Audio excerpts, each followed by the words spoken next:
yapmışlar onlar. Merhaba şeker çocuk. Bize bir konu hakkında yorum yapmak ister misin? Yoksa istemez misin? Yoksa mevcut bulunduğumuz yerin ciddiyeti seni de mi sardı? Ne dersin? Çok ciddiyiz. Aşırı. Peki neden?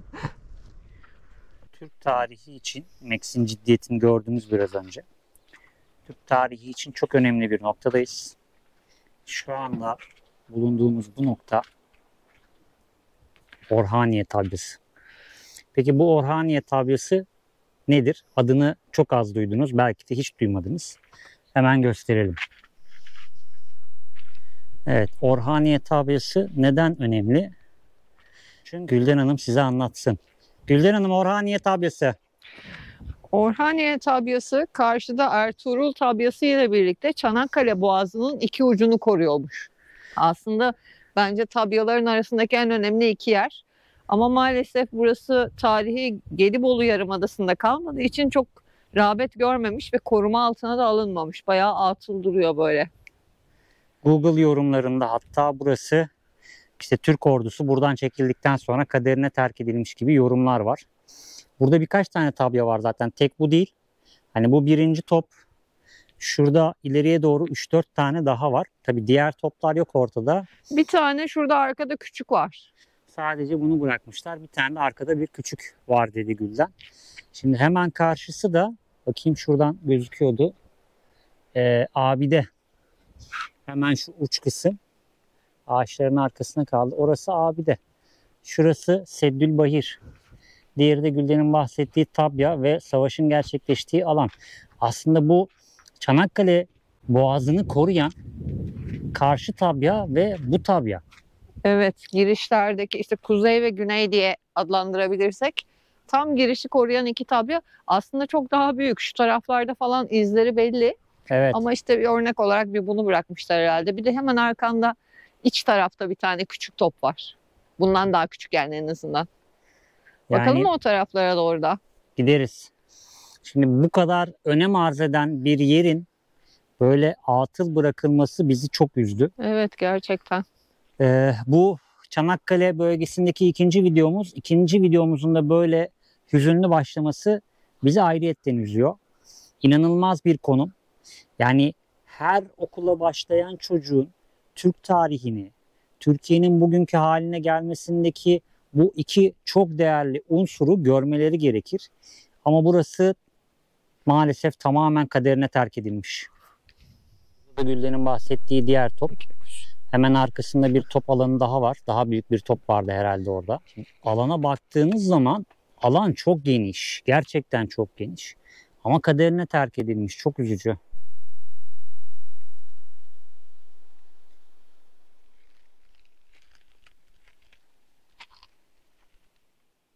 Bakın şu küçük olan top, arkasında da bir mekanizma var. Muhtemelen orada da bir şey vardı. Ve buralarda mevziler. Alan gerçekten çok büyük. Ve bana sorarsanız çok büyük bir değer. Bakın mesela şurada da bir şey varmış. Altyapı duruyor. Top evet, top onun üzerine sabitleniyor. O hareket halinde açıya göre işte atışı gerçekleştiriyor. Evet, Yani altındaki ray sistemiyle yön vermek için kullanılıyormuş. Evet. Çanakkale Boğazı'nı koruyan bu iki çok önemli tabyanın maalesef ki tarihi yarımada kısmındaki mükemmel derecede bakımlı ve korunaklı. Ama burası, evet, burasının yolu bile işte bir taş döşemişler yoluna, sadece toprak yol değil bir kısmı. yolu bile çok kötü. Ama ve dediğim gibi çok muhtemelen birçok kişi daha önce hiç burayı duymadı bile. Evet. Peki orada savaşan askerler, bizim askerimizi de burada savaşanlar kimdi? Yazık ya. O tarafta da bir şeyler var. Taş duvar Ya dizi. alan çok büyük. Burada işte askerlerin yerleşkesi olduğunu düşündüğümüz alanlar, geniş alanlar. Bakın altta da bir bölüm var. Bu iç bölümler ayrı hep. İşte bu bölüm var. Şurada bir yerleşke var. Ben ön tarafa gitmeden hemen o yerleşkeyi göstereyim size. Mühimmat deposu. Şimdi burada bir oda daha var. Üstünde bir gemi çapa işareti var. Şurada bir şeyler yazıyormuş ama silinmiş. Muhtemelen yine şurada da bir şeyler yazıyordu. O da silinmiş. Şimdi içerisine bir göz atalım. Bakın bunlar hep yakın savaşta eğer düşman askeri buraya gelirse buradan içerideki mühimmatı koruyacak ya da içeriye girmelerini engelleyecekler. Ya buraları işte kim bilir ne olarak kullanıldı o zaman. Yani bir önceki videoda karşıda gezdiğimiz tablo gibi ki burası daha korunaklı kalmış bir alan. Bakın bu da yan taraftan bağlantı. Bağlantı o tarafa gitmiyor. Ama şuradan devam ettiğimizde o dış alana çıkacağız. Bakın. Gördünüz mü?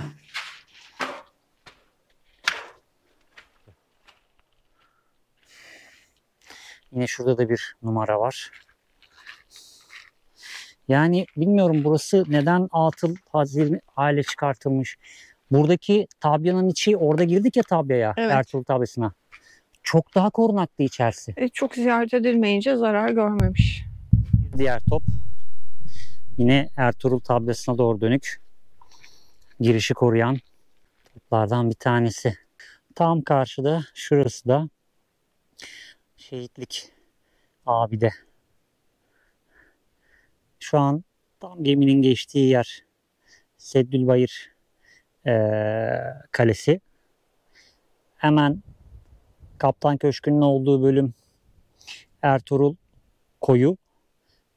Sağ tarafı da Ertuğrul Tabyası. Yani bu iki önemli tabya sayesinde aslında biz şu anda buradayız. Çünkü gemilerin içeriye girmesini engelleyen en büyük unsurlardan ikisi. Tabyanın hemen yanında da büyük bir ihtimal mühimmat deposu.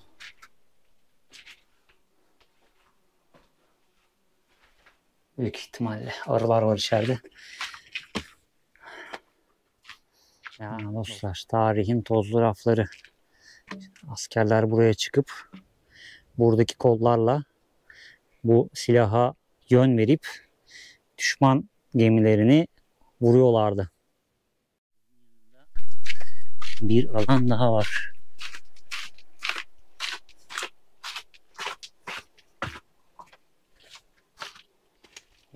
Güvenlikli bir çelik kapı. Burası büyük ihtimalle mühimmat deposu. İçeri giremiyorum. Çok eşek arısı var. O yüzden çıkıyoruz buradan. Hoppa. Evet.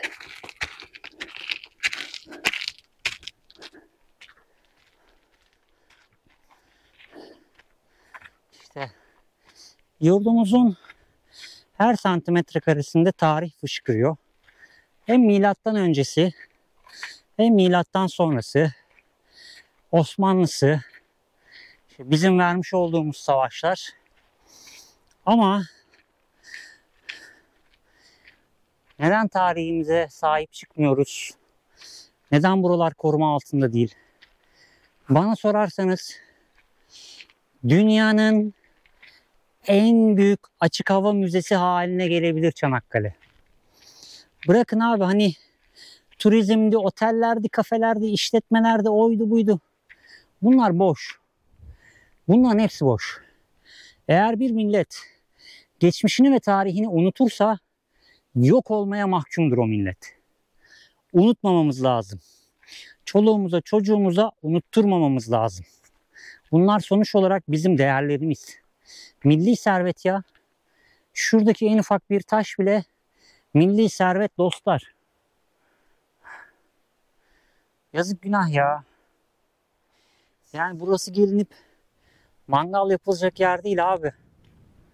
Cidden yazık günah. Üzülüyorum ya. Hani tarihi yarımada da her şey o yarımadanın etrafında olmadı. Bu taraflarda da savaşıldı. Bu taraflarda da askerlerimiz vefat etti. Ama hani tarihi deyip her şeyi o bölgeye yığmak, niye bu bölgede herhangi bir şey yok? Kaderine terk edilmiş 3 tane top. Buraya kimler geliyor? Burayı niye amaçla kullanıyorlar? Hiç belli değil. Ve yapılar o kadar da güzel ki, o kadar korunmuş ki yapılar. Yapın buraya canlandırmayı. Ben bunu Frig Vadisi'nde de söyledim. Yapın buraya canlandırmayı. Turist çekin. İlla turisti otellere çekmenize gerek yok ki. İlla turisti köpük partileriyle paralarını almanıza gerek yok ki abi. Türkiye'nin her bir karışı zaten turistik bir yer. Bunu otellere peşkeş çekerek yabancı sermayenin para kazanmasına niye müsaade ediyorsunuz? Yapın buraları, güzelleştirin buraları. Gezileri açın. Açık hava müzesi ya, çok ciddi söylüyorum. Türkiye'nin, bırakın Türkiye'yi, dünyanın en büyük açık hava müzesi olabilecek bir bölge Çanakkale. Neden olmasın? Neden olmasın abi? İnanılmaz büyük bir destan. 7 düvele diz çöktürmüş bir komutan.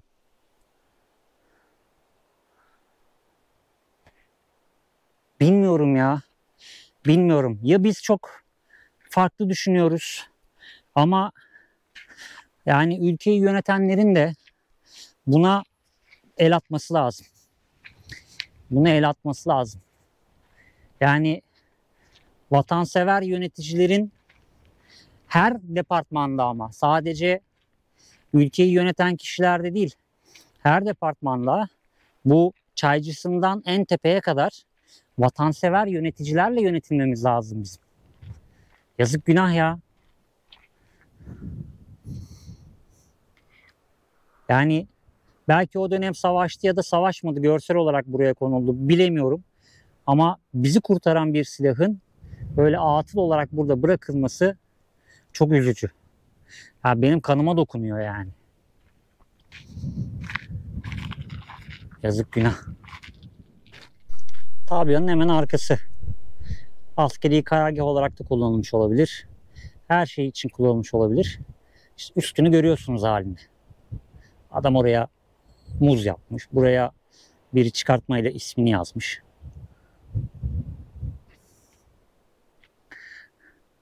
Hemen karşısı Abide, Seddülbayır, Ertuğrul tablası. Ve şu tarafa doğru da benim gözle sayabildiğim 1, 2, 3, 4 tane daha tabiye yeri var. Alan bu tarafa doğru da geniş. Geniş yani. Dar değil.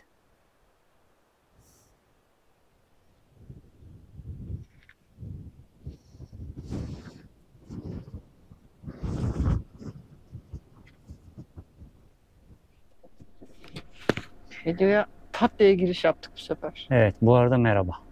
Ya burayı böyle görünce üzüldük ya, ne Evet, bileyim gerçekten yani öyle. hani size biraz önce bayağı bir çığırdım. Ya buranın, sana da söylüyorum, Çanakkale dünyanın en büyük açık hava müzesi olabilir. Tabii canım. Oteller yaparak, diskolar yaparak, köpük partileri yaparak turizm olmaz. Yap abi burayı komple bir açık hava müzesi. Evet, işte o İnanılmaz karşı bir taraftaki tarih ya. özenin bir damlası yok bu tarafta. Türkiye'deki bütün okullarının her öğrencisinin buralara gelip bu atmosferi yaşaması lazım. Öğret, bu ülke nasıl kazanılmış? Aynen öyle. Yani Bence her Türk vatandaşının zaten bu tarafa bir kere uğraması lazım. Hayatı boyunca en azından bir kez. yani öyle. Ama yazık, baksana burası kim bilir ne amaçlarla kullanılıyor şu an. Evet. Yazık abi, burası senin atanın vefat ettiği yerler ya. Sen bu insanlar sayesinde şu anda nefes alıyorsun, burada yaşıyorsun, özgürlük içinde yaşıyorsun.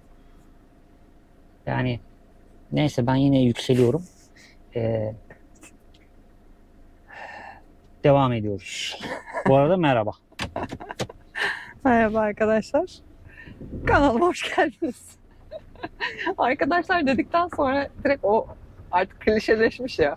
Ya o da işte en sevmediğimiz kelimelerden onun bir için tanesi. bizim. zaten. Şimdi kıyıdan devam ediyoruz. Bakalım geze geze kalacağımız yere karar vereceğiz. Çanakkale'yi geçtik. Çok güzel yerler geçeceğiz yine. Ve yarın çok büyük bir fırtına var. Evet, yağmur, fırtına, rüzgar gözüküyor. Ona göre yer seçeceğiz muhtemelen. Yolumuzun üzerinde gezecek birkaç yer var ama bakalım. Gidip göreceğiz hep beraber. Ve sonunda başardık. Soba bacamızı tamamen parçaladık. Evet. Şuradaki Evet. dallarda da bırakabiliriz bence. Onu da tamir etmem gerekiyor. Oraya bir şey uydurmam lazım. Çünkü yarın fırtına var. Evet. Yani bugün bile belki fırtınaya gidiyor olabiliriz. O yüzden bir şeyler yapmam lazım bu Bakalım. durumla ilgili. Yolunu taş döşemişler dediğim taş şöyle. Arnavut kaldırım yapmışlar yolun giriş Evet. kısmını sadece. Az sonra toprak yola çıkacağız. Ama buralar çok tıngırdadığı için şimdilik size veda ediyorum.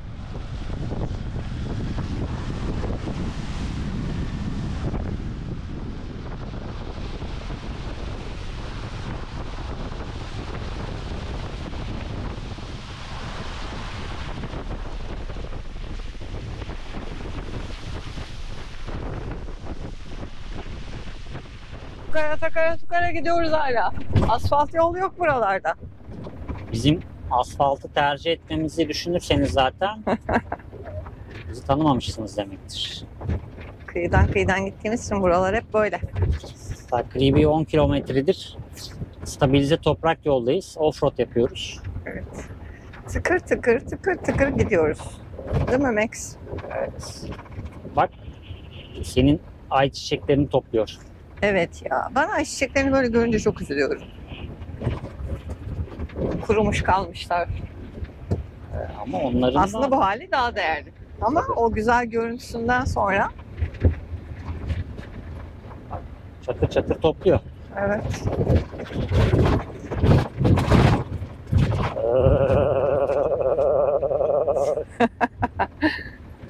Bu kadar gürültü yeter. Evet. Sizi bu dertten kurtarıyorum.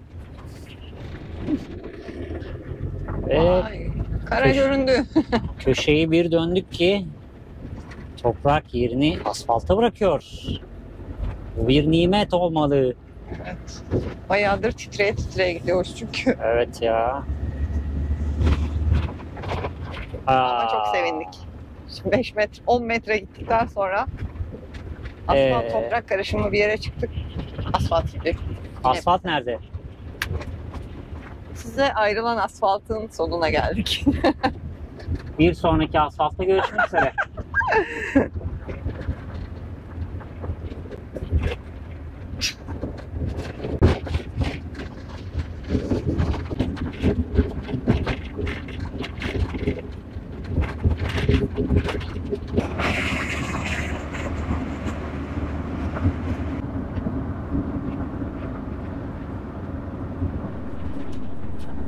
Ne kadar kocamanlar ya. Yolda görüşelim dedin, asfalt döküyor adamlar yollarına.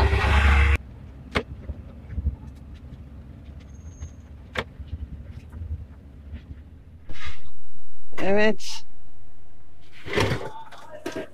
Allah parçalandı iyice.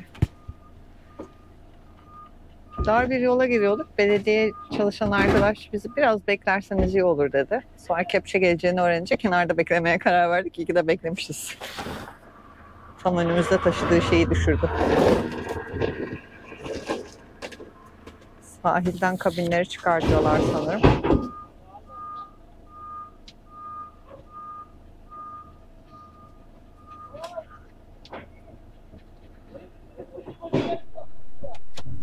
Yol açıldığına göre gidebiliriz herhalde. Evet. Peki neresi burası Gülden Hanım? Geyikli. Geyik Peki sahili. Geyikli'de geyikli var. Geyik var mı? Geyikli'de geyikli. Vardır illaki. Bir zamanlar vardı belki de adı Geyikli olduğuna göre. plajına doğru iniyoruz. Gördüğünüz üzere belediye sezonu kapatmış. Plajdaki bir önceki tuvaletleri götürdü. 2 araba. Evet. Bu da herhalde orada bir güvenlik kulübesi vardı, onu taşıyordu. Parçaladı onu da. Kulübe dayanamadı. Evet. Sezon kapanmış ama çok fazla karavan var yine de ya. Evet. Sağ baştan dolu, sol tarafta da var bayağı. Karavan park alanı. Geyikli Belediyesi'nin karavan park alanı. Hemen girişte çeşme var. Akıyor mu göremiyorum. Ucu kırık gibi. Suyumuz var, ona çok Evet. sıkıntımız yok da. Sağ tarafta kocaman bir alan var böyle. Dışarıdan çek istersen sen. Dışarıdan çekeyim, ben size burayı göstereyim. Burası Geyikli Karavan Kamp Alanı mı yazıyordu kapıda? Evet. Kapıdaki çeşme şeymiş, jetonla çalışan, 5 litresi 1 lira gibi bir fiyatı varmış. Normalde burası ücretli bir karavan kamp alanıymış. Fakat bu cuma sonmuş. Kapanıyormuş buralar arkadaşlar. Burada bir takipçimiz varmış. Rabia Hanım geldi. Sohbet ettik biraz, hemen ayaküstü. Bu alan cumaya kadar mühlet vermişler. Karavancılar bu alanı boşaltacakmış. Şöyle göstereyim. Ön tarafta bolca çekme karavan var. Hemen alanın sol tarafında, şu tarafta da karavanlar var. O taraf serbest bölgeymiş. Yani bu alanın içinde dahil değil. Orada da kalınabilir. Ya da biraz daha ileride bir ağaçlık alanda bir yer var. Hemen arkadaşlarımız geldi. Çok kibar bir arkadaş var burada. Merhaba. Ne kadar kibarsın sen. Pozlara bak. Merhaba. Şekerim. Atmışsın pati pati üstüne. Gölge bulunca hemen geldi. Burada da bir yakışıklı çocuk. Çocuk. Cem Bey, harita incelemesi. Evet ya, harita incelemesi. Bakıyorum.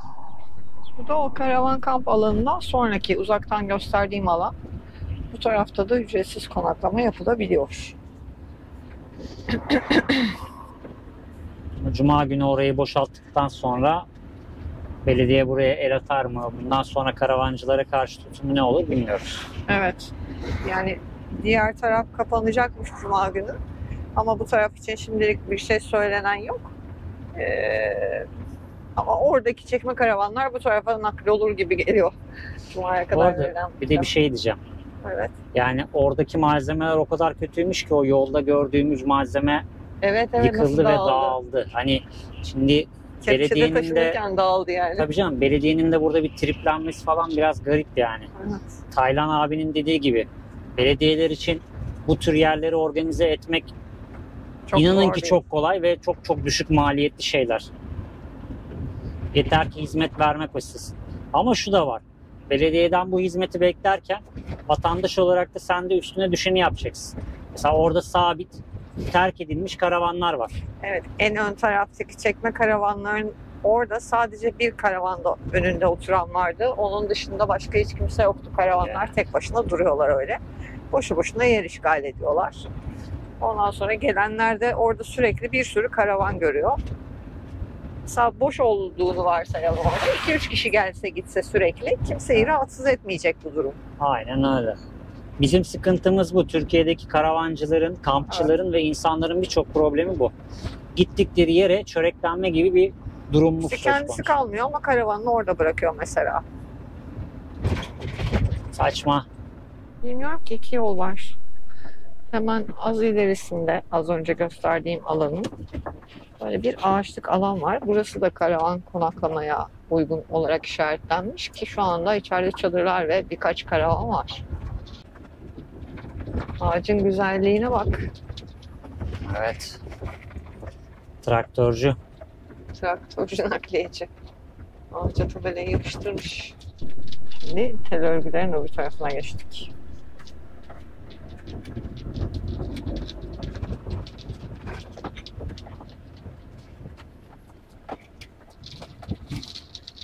Geçebiliyormuşuz oradan. Yer varmış evet, ama kumsal gibi gözükünce emin olamadım.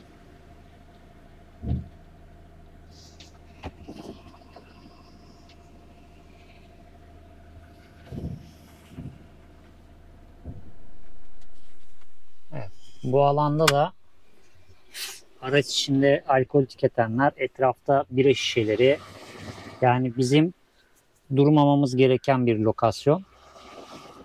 Karşıda karavanın altında yatan 4 tane köpek saydım. Evet, sadece bir karavanın Ondan altında. sonra onlar var. Hemen arkamızda bir çekme karavan, tamamen boyanmış, edilmiş, etrafı çevrilmiş ve ne amaçla kullanıldığını bilmediğimiz bir şey var. Evet. Peugeot J9 minibüs var. Hı hı. Ondan sonra o yüzden Yola devam ediyoruz. yol devam ediyoruz. Buralar böyle. Geyik sahil. Sezonda çok cafcaflı olabilir. Evet evet. Çok keyif Bayağı rağbet alabilirsiniz. gören bir yer burası normalde. Aynen. Ama biz yola devam etme kararı aldık. Birisi yolculuğa hazır. Bakar mısın yastığa yatışa? Vallahi. Keyif onun. Peki biz batmadan çıkar mıyız buradan? İnşallah. Bayağı kumların içindeyiz çünkü. Belki çıkarız. Çünkü bizim lastiklerimiz çok başarılı. Hayır. Şoförümüz çok başarılı. Ben bu hızla uçarım. Çok da uçmasak mı? Düştük yollara, yollara, yollara. Ve gide gide Geyikli'den çıktık. Dalyan köyüne geldik. Geyikli plajın son taraflarında da Halk Plajı diye bir yer vardı ama fotoğraflarda kocaman gözüken plajın erişilebilir kısmı küçük bir otopark. Küçük Evet. iki otopark diyelim hatta. Evet. İşletmelerin arasında kalmış. İki ara boşluk vardı. Çok işletmelerle dip dibe olunca malumunuz biliyorsunuz. Biz hoşlaşmıyoruz öyle şeylerden. Evet. Biraz daha devam ettik. Şimdi Dalyan köyünün içinden Sahile ulaşmaya çalışıyoruz. liman tarafı falan var aşağıda. Bakalım oralarda yer bulabilecek miyiz? Haritada buralarda yer gözükmüyordu bu arada. Evet. Bir şansımıza gelelim bakalım. Sezon kapandığı için avantajlıyız. Evet. Evlerin çoğu boş zaten, kalan yok. O yüzden problem yaşanmaz Bu arada genel çok olarak. güzel bahçeli evler var buralarda. Aşırı güzel. Taş evler falan. Çok güzel.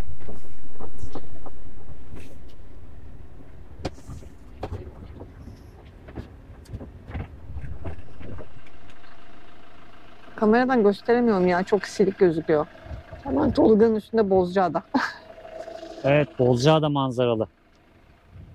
Dalyan köyünün sahiline indik. Etrafta bira şişesi yok. Evet. Enerji içecekleri var. Kahveler var sadece. Kahve ve enerji içecekleri var. Evet, Arkadaki sessiz, evlerin sakin. çoğu zaten kapalı. Evet. Bir de evlerin tam dibinde değil burası. Evet, Önlerinde evet. sayısa da uzağında. Bir gece konaklanılabilir burada. Evet. Yarın yola devam ederiz. Çok uzatmayız rotayı. Köpüşler var. 2-3 tane. Şurada gördüm bir tane. Bak geldi hemen. Merhaba. Şapşal surat. Tipe bak. Seni görünce Gel. şaşırdı. Merhaba. Max yavaş. Hı hı. Arkadaş gelmiş Max'cim. Boynu kopacak.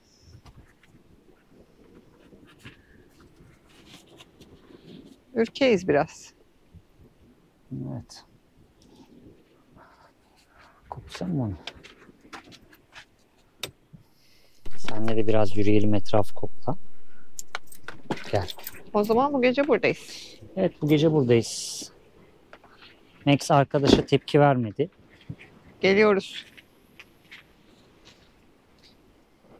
Bizim kuzumuz var burada. Ya, uysal olunca Max çok tepki vermiyor. Eğer yılışırsa biraz fazla o zaman istemiyor.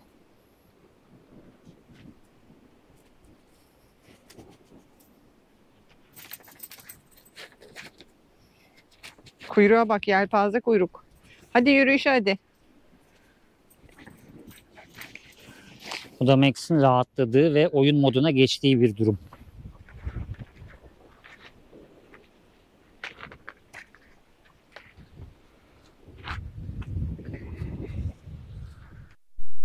Geçtiğimiz tozlu yolların izleri. Asıl izler arka tarafta.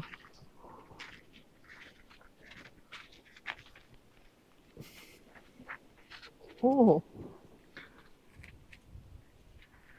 Sanki çölden geçmişiz. Ve bacamız yollara meydan okuyor. Okuyamıyor çok da. Şimdi ona geçici bir çözüm bulacağız. Yağmur var yarın, su almasın diye bir şeyler yapmaya çalışacağım. Arkadaş daha geldi. Tasmadan korktu.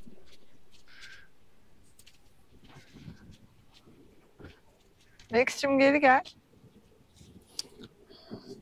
Max darlanmayı çok sevmiyor. Evet. Onun için döne döne bir hal Evet. oldu. Tamam, kokladın git artık diyor.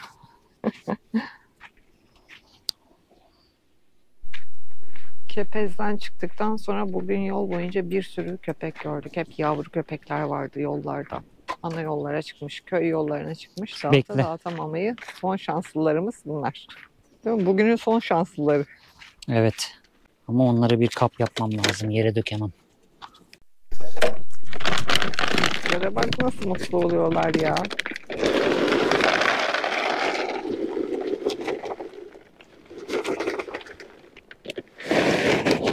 Bizim de kuyruklar bir sallanıyor bir sallanıyor sen mamayı taşırken. Hmm. Kapı hazırlıyorsun ya. Aha. Mama poşetini gidip kokluyorlar dönüp sana bakıyorlar. Bacağının halini görüyorsunuz. Artık mahvolmuş. Şöyle bir çıkartalım. Evet. Şöyle daha net gözüküyor. Şurası zaten şile taraflarında patlamıştı. Onun haricinde kalanı da zaten tamamen erozyon. Mahvolmuş halde. Bacamızın durumu da bu. Buna bir çözüm bulacağız şimdi. Buna bulacağımız en güzel çözüm şu kafayı çıkartacağız buradan, şu kafayı. 5'lik pet şişemiz var. Bunu keseceğiz. Tersten buraya sokacağız. Vida yerlerinden de içeri vida attık mı o orada geçici bir süre sobayı devreye girene kadar kalacak. Muhtemelen o tarihe kadar da biz Bursa'ya varmış oluruz. Bursa'da yeni bir bacayla bu işi de çözeriz. Bunu sökelim. Şimdi karavanı kendiniz ya da karavanın içindeki herhangi bir aksesuar kendiniz yaparsanız neyi nasıl yaptığınızı bildiğiniz için müdahale şansınız da çok kolay olur. Alternatifler üretebilirsiniz. Yoksa öteki türlü işte sosyal medyada tanıdık ararsınız. İşinizi parayla yaptıracak bir usta ararsınız ki çoğu zaman maalesef parayla bile bazı şeyleri yaptıramıyorsunuz. Evet, bunu da şöyle çıkarttık. Kenarıya koyduk. Şu telimizi şuradan kesip ayıralım. Bunu koyduk. Şimdi gelelim 5'lik pet şişeyle bu işi nasıl çözdüğümüze gelelim. 5'lik pet şişeyi mümkün mertebe derinden kesiyorsunuz. Şöyle takalım. Şöyle geçiriyoruz. Bunu hiç vidalarla uğraşmayıp şöyle bir şey de yapabiliriz. Mevcut tellerimiz var zaten. Bu mevcut tellerimizi bizim işimize yarayacak şekilde kıvırdığımız takdirde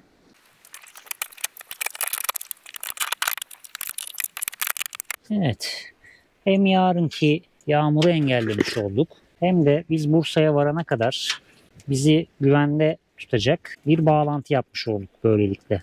Bu kısa gelirse ne yapıyorsunuz? Bunu buna ek yapıyorsunuz. Bu eki nasıl yapıyorsunuz? İkisini böyle ters kıvırıyorsunuz. Bunu buna geçiriyorsunuz. Bunu buna geçirip kıvırıyorsunuz. Ve burada bir eke sahip oluyorsunuz.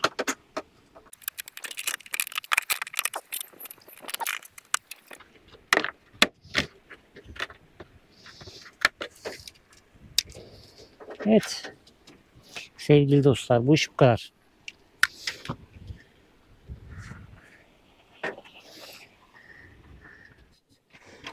Maşallah. Bizim aslında şu kapak var ya üst tarafı bunun. Evet. Böyle kapak olarak da satılıyor ayrıca şu genişlikte tabanı oluyor. Hı hı. Bir tane de ondan alsak.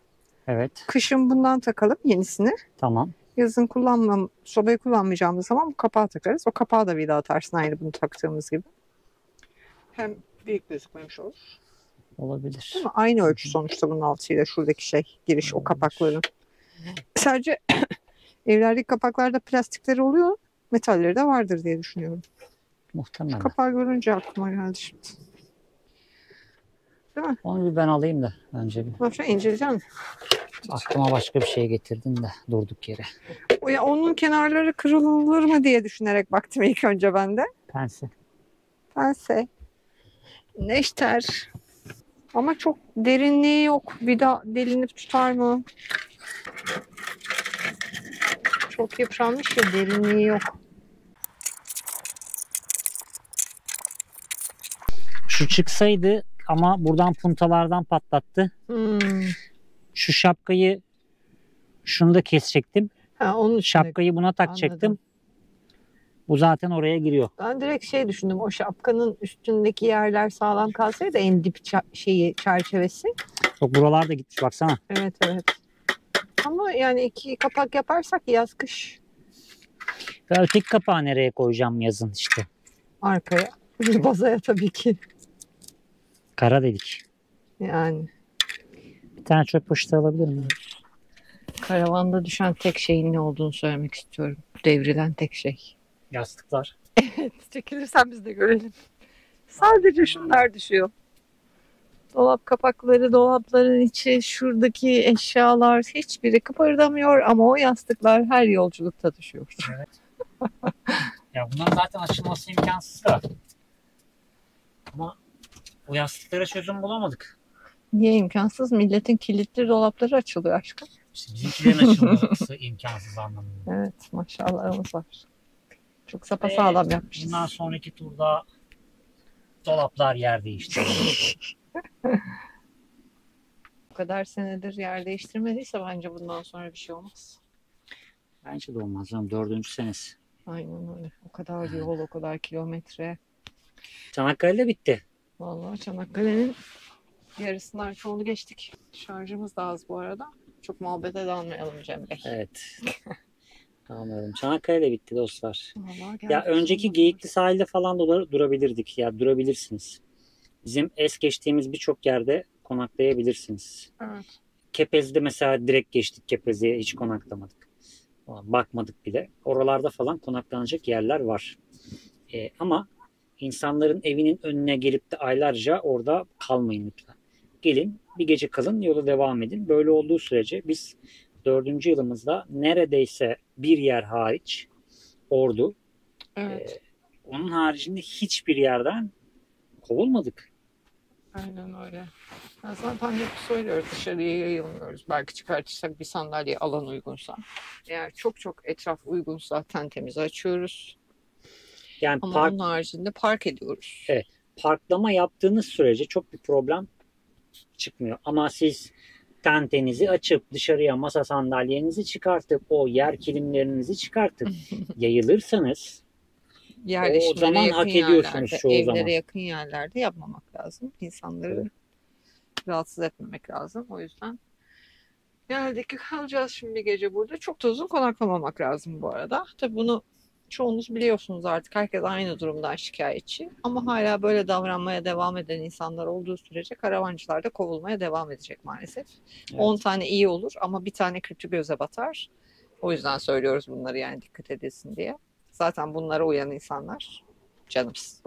Canımız tabii canım, bir problem yaşamıyorlar zaten. Onlar da Aynen. yolda karşılaştığımızda onlar da aynı şeyi söylüyorlar. Ben de işte yıllardır geziyorum ya da 3 aydır 6 aydır yoldayım, bir kere kovulmadım. Adamlar bunu da söylüyor. Yani yazın siz insanların böyle cafcaflı olduğu yerlere giderseniz kovulursunuz dostlar. Gider ve öyle buralar benim şeyiyle yayılırsanız kovmakta haklılar kesinlikle. Evet. Bu akşam ne yiyeceğiz? Aşkım bu akşam tavuk almıştık ya. Hmm. Bu arada bize vejetaryen mısınız diye mesaj atanlar çok oluyor. Ya da aklıma geliyor vegan mısınız yazanlar oluyor falan, böyle ara ara soracağım soramıyorum falan diyenler. Yok. Hayır. Hatta ben eti çok severim. Kızartma yapalım ya. Yaz yemeği tam. Bugün hava böyle tatlı bir yaz akşamı gibi, serin ufaktan. Hayır. Patlıcan, patates, kabak ya da kabağı yapmayalım. Kabak mücvere kalsın. Kabak mücvere kalsın ya. Taze soğan da var. Evet. Ya da pilav yaparız. Sadece kızartma, yanına bir yoğurt patlatırız. Tamam.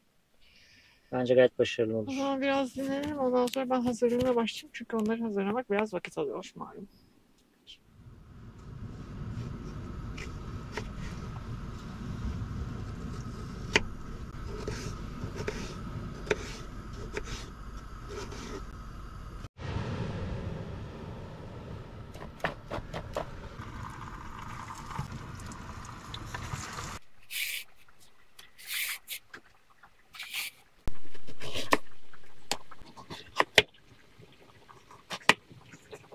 sıra sıra piştiği için biraz bekletiyor.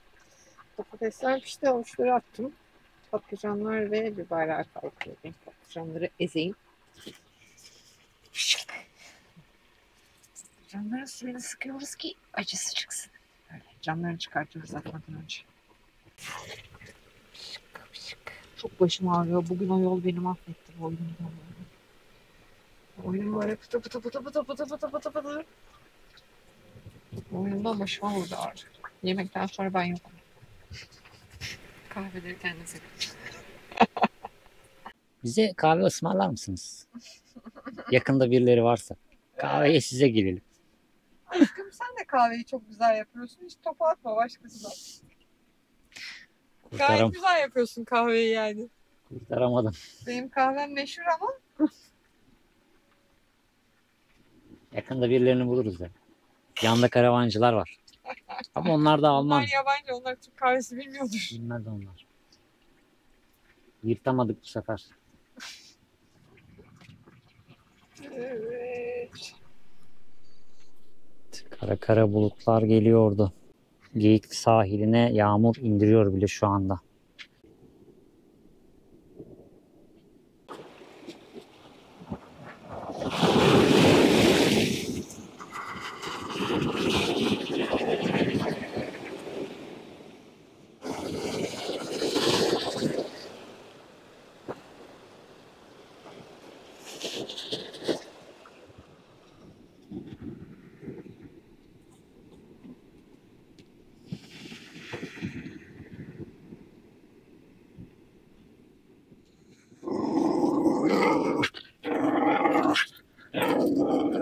Vahşi.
Günaydın.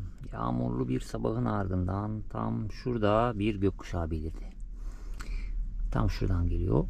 Şöyle adanın şu tarafına doğru devam ediyor. Günaydın hepinize. Evet, şimdi sizin de gördüğünüz üzere daha da netleşti. Gökkuşağı. Şu tarafı daha net. Bu taraf biraz daha puslu duruyor. Evet, sabah yağan yağmurun ardından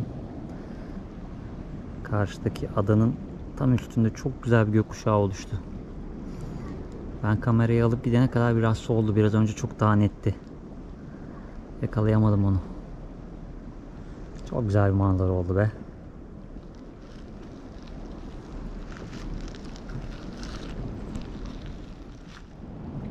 Ufak ufak yağmur atmaya başladı ve gökkuşağı tekrar canlandı.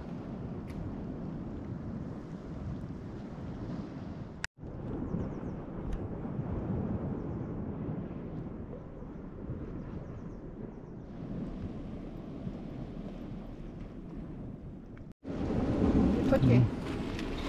Yağmurlu havalarda Meksika karavana nasıl giriyor? Tabii ki patiler temizlenerek. Ön taraftan giriyor ki koltukta kalıyor bütün tozlar, topraklar değil mi? Evet. Evet. Hadi gidebilirsin. Hadi geç. Hadi arkaya. Hadi. Geliyoruz biz de. Biz dışarıda kalacağız diye de geçmiyor arkaya. Şimdi şöyle atıyoruz. Sonra fırçayla süpürüyoruz buraları. Değil mi? Evet. o kadar çok ıslanmamış, girmemiş sulara. Yok yok, çok girmedi. Burada bir niyetlendi ama. Günaydın.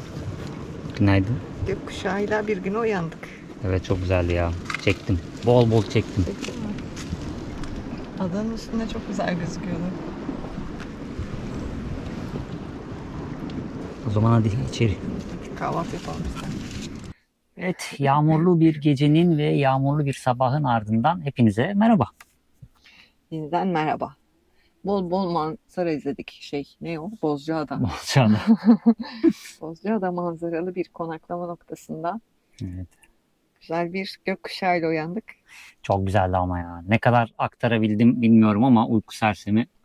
Bayağı sağanak bir yağmurun ardından çıkan muhteşem bir gökkuşağı Evet. ve adanın tam böyle baştan Evet. sona Adayı kapladı. çok güzel görünüyordu.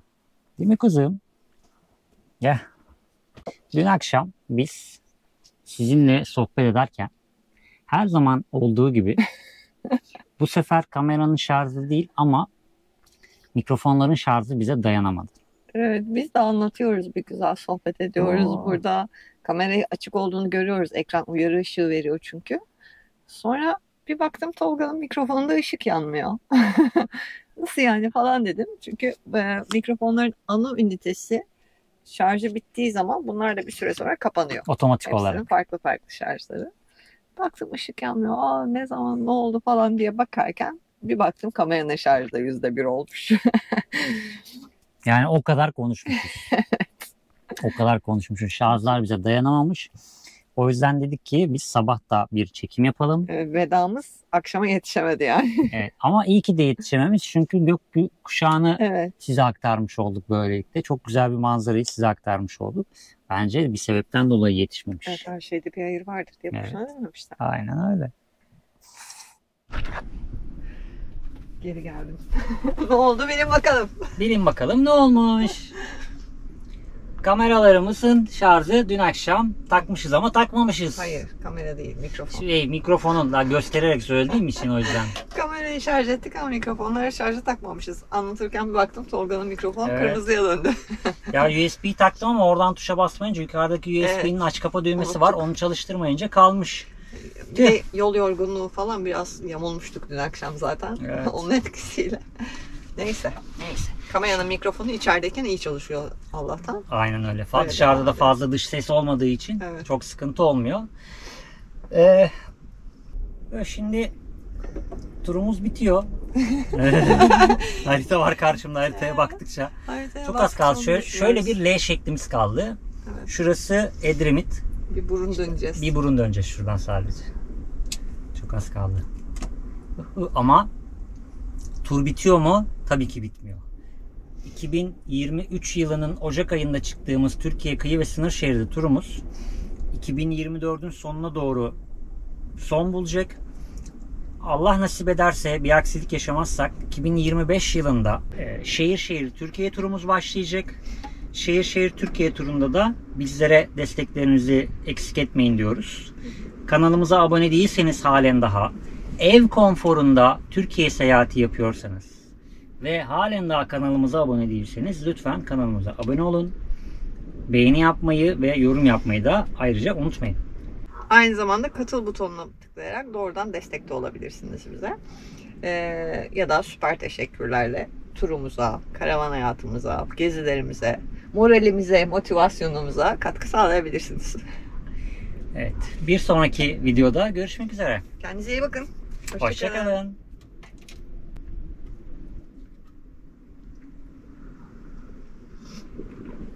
O zaman ben bu ışıkları yıkayayım da yavaş yavaş toplanalım. Evet. Haritaya bak nereye kadar? Evet, hareket etmek lazım. Bakıyoruz. Buradan çıkınca Kalpli Göl'e uğrayalım bence.